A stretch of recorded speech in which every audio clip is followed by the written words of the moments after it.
Hey everybody, welcome back. I've been eating a lot of leaner meats lately, being on Weight Watchers, pork chops being one of them. It's, leaner meat, lower in points for the Weight Watchers diet, the Weight Watchers program. So I've been doing a lot of pork chops. I'm having them at least a couple times a week. And I wanted to share with you, I've been cooking pork chops this way for years, but I wanted to share with you the two best ways I found to cook pork chops, at least my favorite ways.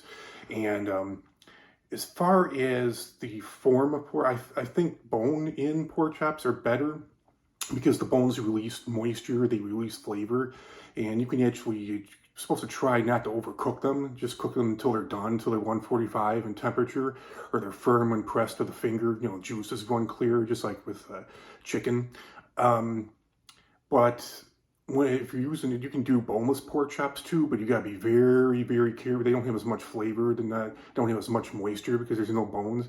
Bone-in pork chops, even though you don't want to overcook those either, you can get away with overcooking them a little bit. They'll still be juicy and tender. But with bone-in pork chops, or boneless pork chops, I'm sorry, you gotta make sure that you don't overcook them because if you do overcook them, you won't have a prayer. They'll be dry and chewy and tough. So the two best ways I have found to cook them is one, either on the grill. First of all, make sure, and this goes with any meat, steaks, burgers, chicken breasts, make sure it will speed up the cooking process too, and you don't have to worry about food poisoning or anything like that. They'll still be cold an hour later, even if the temperature is a little warm in your kitchen. But pull them out an hour, and you should do this with every meat, whether it's going in the oven or the grill or the stovetop or whatever. Pull the pork chops out of the fridge about an hour before you plan to cook them. That way, they'll speed up the cooking process. They'll cook faster. And if you just take them straight from the fridge, they might be, you could get them. They'll take longer to cook, and they'll be charred on the outside unless you finish them in the oven. They might be too well done on the outside, and the inside still raw. So you don't want that. So I would recommend with any meat, burgers, steaks, lamb chops, pork chop, whatever, chicken breast. Pull the meat out of it, turkey, pull whatever you're cooking, a roast beef. Take it out of the fridge at least an hour, or if you worry about that, maybe at least half an hour, 45 minutes before cooking. You'll thank me later. And so you want to do that. That's your first step. And I either like to grill them or I like to pan fry them in a cast. If you can use any kind of skillet, but I definitely recommend a cast iron skillet. That's the best way. It's bigger. Especially if you're doing a bunch of chops, it's bigger than regular size skillets. You got more room. But make sure you get the grill nice and hot too. Preheat the grill, depending upon the temperature outside. In Arizona right now, where I'm living, it's pretty hot. It's in the triple digits. So I've got a gas grill, and the grill can get really hot in just like 5 minutes.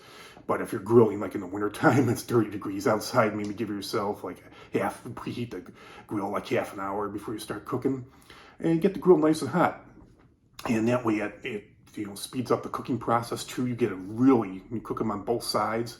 You cook them halfway, flip them, you get a real nice sear.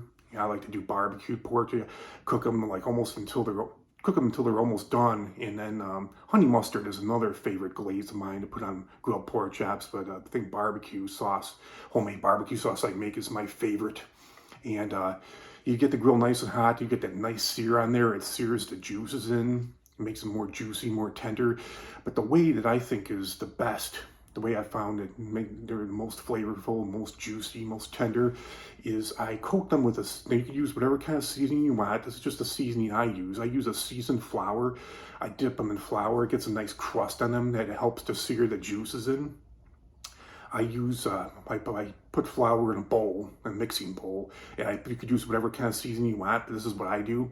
So I get the flour in a bowl, and I don't measure. I just kind of throw in, eyeball it, but I throw in salt, pepper, garlic powder, onion powder, thyme, and oregano, and coat the pork chops with the seasoned flour. And you can use butter, oil, or a combination of the two. I like butter. I feel that gives them a better flavor than the oil. And as far as nutritional value, I thought that oil was healthier, but it turns out that the oil isn't really any more healthier than butter, so you might as well go along with butter. And Get the pan, get cast iron skillet nice and hot, coat the pork chop while the butter's melting. That's when I coat the pork chops with the seasoned flour, and then I get them a nice golden brown on both sides, especially the first side at least. Yeah, I get them nice golden brown, I flip them over, cook them for a few more minutes, try to get that nice sear on both sides. And then I finish them in the oven, they're like 350, 375. And I just cook. I can tell. I just give them about half an hour in the oven. I can just know by time how long it takes them to get done. You can judge by the resistance, or if they're real springy when pressed on, they feel nice and firm like a well done steak.